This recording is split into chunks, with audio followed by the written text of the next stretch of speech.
دیکھیے میں صاف عرض کر دوں، علماء حق میں یہ مانتا ہوں کہ دنیا کبھی خالی نہیں ہوگی ان سے. یہ در حقیقت ختم نبوت کے لوازم میں سے ہے کہ جب نبوت کا سلسلہ ختم ہوا تو جو خلا پیدا ہوا اس کو پر کیا ہے اللہ نے کس چیز سے؟ ایک قرآن مجید کی حفاظت. نمبر ایک یہ کہ اس میں تحریف نہیں ہو سکے گی. نمبر دو، مجددین، ہر صدی میں اللہ تعالیٰ ایسے لوگ اٹھاتا رہے گا جو صحیح دین کو اثر نو، وہ جو بھی بدعات کا تمار ہوگا اس میں سے پھر وہ صحیح دین کو نکال کر دنیا کے سامنے پیش کر دیں گے. نمبر تین، لا تزال من امتی طائفۃ قائمین علی الحق. تیسری چیز یہ کہ میری امت میں ہمیشہ ایک گروہ ضرور حق پر قائم رہے گا. کوئی نہ کوئی گروہ، چھوٹا ہو بڑا ہو، لیکن ایسا نہیں ہوگا کہ دنیا اہل حق سے خالی ہو جائے. یہ بھی ختم نبوت کے اس خلا کو پر کیا گیا ہے کہ جو کام پہلے ایک نبی کی دعوت اگر ختم ہوئی دوسرا نبی آ گیا، اس کی بات لوگ بھول گئے، اس سے اگلا آ گیا. اب چونکہ وہ سلسلہ ختم ہو چکا ہے محمد الرسول اللہ پر، تو جو خلا پیدا ہوا اس خلا کو یہ تین ضمانتیں ہیں جو دی گئی ہیں، اسی میں ہے علماء حق کا معاملہ. تو علماء حق تو در حقیقت ہماری سب سے بڑی متاع ہے، ہماری سب سے بڑی قیمتی شے ہیں. ان کی طرف رجوع، ان سے استفادہ اگر نہیں کریں گے تو دین ہمیں حقیقت کے اعتبار سے حاصل نہیں ہو سکے گا.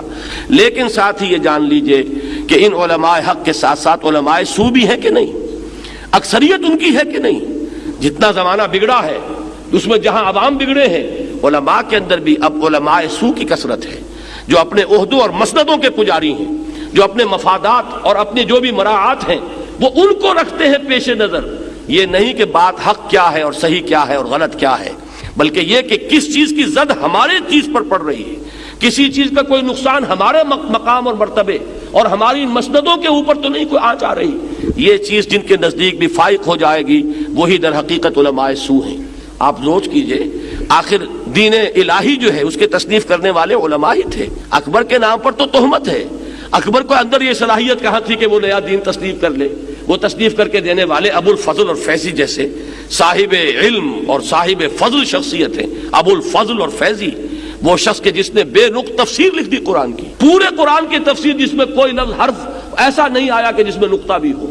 اس کی صلاحیت کا آپ اندازہ کیجئے. لیکن یہ ہے کہ جب یہی علم، جب اس میں بغیم بینہم آ جاتا ہے تو یہی علم جو ہے انسان کا مارے آستین بنتا ہے، یہی علم اس کے لیے وبال جان بن جاتا ہے.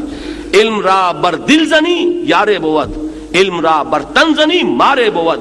اس علم کو اگر تم اپنے دل کے اوپر لگاؤ گے تو یہ تمہارا ساتھی ہے، مددگار ہے، یار ہے. اور یہی تن کے اوپر لگاؤ گے، تن پروری کا ذریعہ بناؤ گے تو یہی علم جو ہے یہ سانپ بن کر تمہیں ڈسے گا.